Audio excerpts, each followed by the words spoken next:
Alright, now don't worry, I didn't forget, I didn't miss-edit this, I'm not an idiot, I know that the music ran out, but I wanted to show you guys, because that was a mega kill right there on Rush. How about that one right there? Even though I got popped right afterwards, I had no idea that that even, like, happened, so, like, I saw the damn thing come up, I'm like, word? Like, I just killed 7 people, I didn't even notice. I knew it was too big for the intro, and the rest of the game wasn't really that great, to tell you the truth. I just kind of had that moment. I think I went, like, maybe like a 50 and 20 or something like that. It was an alright game. I mean, I didn't do bad, but it wasn't anything special. And I had that mega kill. I was like, I'll make sure I show this guy, show it to the fellas and to the ladies, let them know how we be doing that damage on Rush. Then I noticed the music right now. I was like, you know what? Just enjoy the smooth sounds of people dying, C4s blowing, and bullets flying through the sky. Okay, so we're on cargo right here. The usual setup right here, man. We got the long barrel, we got the reflex, we got the MP7, we got the flash jacket, the hard line, we got the scavenger, we got the engineer, the EMP, and the C4. You have a pretty good game right here. It's kill streaks right there. We got the VSAT, the escort, and the lodestar. Which I haven't used the lodestar in a minute, man. So I'm very glad that I got this bad boy back out over here. Lodestar, so much fun, so easy to get kills from, so tough, difficult to take down if you actually know how to use it properly. But today's subject at hand is what we want from Call of Duty maps. So one of the things that they mentioned in the Ghost preview were the maps, and we only got to see a handful of maps. They only played 2 maps. We saw a little bit of like a jungle map, a little bit of a snow map in some of the videos that you saw coming out of it. And we're still getting more and more information on those maps, but you kind of get a feel for them. Now the ones that they showed us, especially the ones that they showed us for the new game mode, the cranked game mode with small maps. Okay, that's fair enough. It was like a baseball stadium map or whatever, and I forget the other one. Fair enough. Yeah, the small maps, they want to show you something depths of the game mode. Okay, whatever. The question is length in maps. Do we want big maps? Do we want small maps? And drop down in the comments, man, what kind of maps you guys want. Also, drop down in the comments your Manic Monday class. Don't be forgetting about that. I'm already working on my next Manic Monday. Been hard at work with this bad boy. It's gonna be a good one. I think these guys are gonna enjoy it. Make sure you drop it down. I always throw down the hat, and then whatever comes out is what we play, whatever we do. Except for like these little spare 2 weeks right here, but I hijacked it over here to call my man Husani and show you guys some of that stick and stones. But aside from that, after that, we're going right back to what it used to be. Just whatever you tell me to do, we're gonna do and have a jolly old time with. Anyway, maps, length. I personally like a good variety of maps. I have no problem with a big map. I enjoy it, big, it's like, for example, like Array on Black Ops 1. It's a pretty big map. I enjoy it, though. It gives you, there's a lot of different ways to play that map and a lot of different spots to have it. And it's almost like you have a couple maps in one map. So, you got the satellite dish part. You got the tower where those people snipe at. You got inside the building. You got the back spawns. It's like 3 or 4 different ways to play the map over there. It might not be as high paced and high octane, but I enjoy those kinds of map in a variety. And also, I like the slums. I like there to be a mishmash and the different situations for different weapons.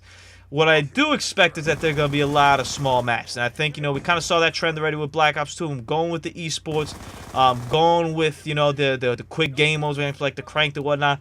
Everything seems to be, and even with how they changed, the mantling system, how they changed the leaning and stuff, how they changed the movement, how you're able to get from point A to point A, be quicker. What makes the most sense is that they will have you in smaller maps and up close engagements and whatnot, which also means crazier spawns and whatnot, which is always what I laugh about. I love watching these trailers, I love watching the reviews about it when it comes out. I love watching all the stuff that comes out about the game, but what I don't talk about to you is spawns, lag, bullshit deaths. Those are the kind of things that you really got to get out of the game, and if you iron those out, I think you got yourself a perfect Call of Duty game, as close to perfection as you're going to get from a man-made video game. But, you never hear about that. Who knows? Maybe they'll have dedicated servers, maybe they won't. I haven't heard anything about that. That'll be pretty interesting to see what they do. But even if they have dedicated servers, it doesn't exactly cure the problem. If people connections are still bad, they're still going to be lagging personally. But we'll see.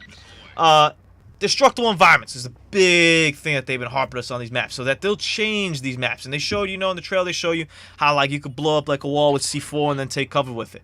Then in the trail, they show you how you could knock down a gas station, for example, one part, and how you could just take down stuff. I know Free Fall, I think it's called, the skyscraper map that you get when you pre-order the game, how it's like gonna be constantly falling and coming down. That's great. I really enjoy that. That's something that they had in Battlefield for a while now, and in other games too. Red Faction 2 for like the PS2 and the GameCube had that already. So it's not anything new. Destructible environments aren't anything new. It's not anything crazy. It's new to Call of Duty. It's new how probably they're going to use it. It's probably new in the fact that it's going to be done very effectively, whereas maybe it wasn't done as effectively in other games. And it's new in the fact that they're definitely promoting the hell out of this, so you actually know like what's going on. But I think it's nifty. I think that's cool, and I think it's something else you gotta learn. So when you go into a map, obviously you gotta learn your lines of sight.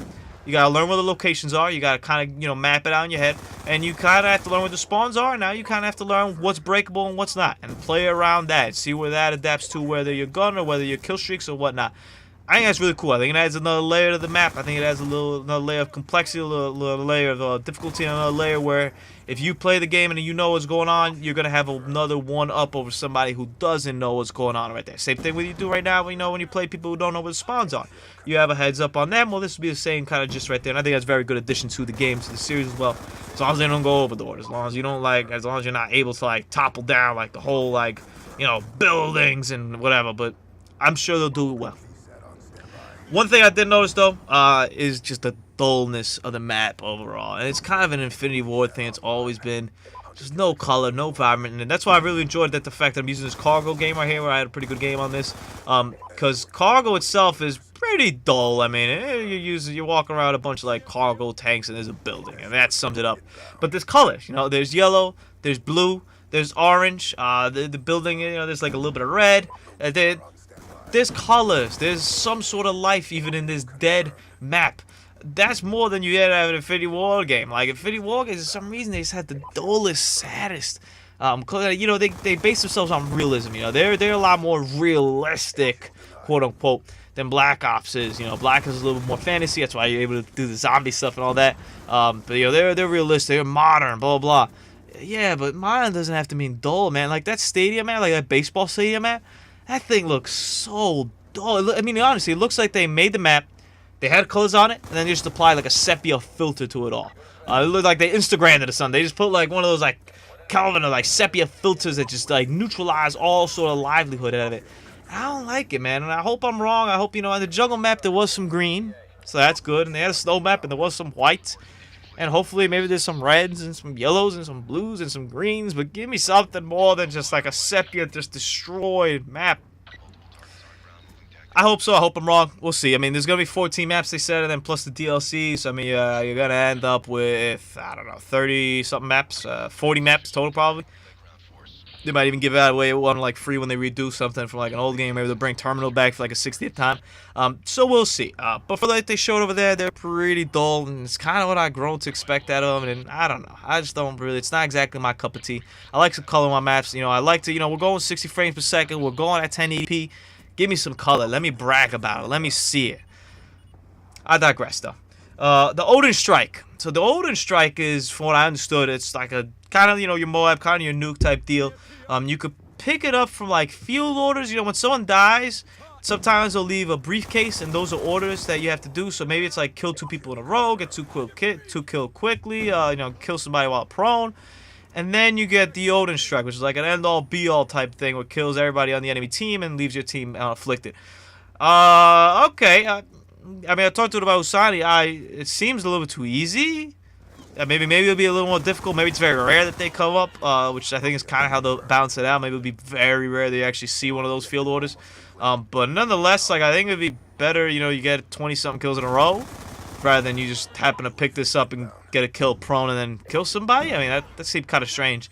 But in terms of maps, what it does is that it destroys the map. So then it really changes the map. So then, there's different lines of sight. The map still kind of stays the same, but everything's in rubble. Everything breaks down. I guess all the destructible parts, for example, will probably be destroyed, I imagine.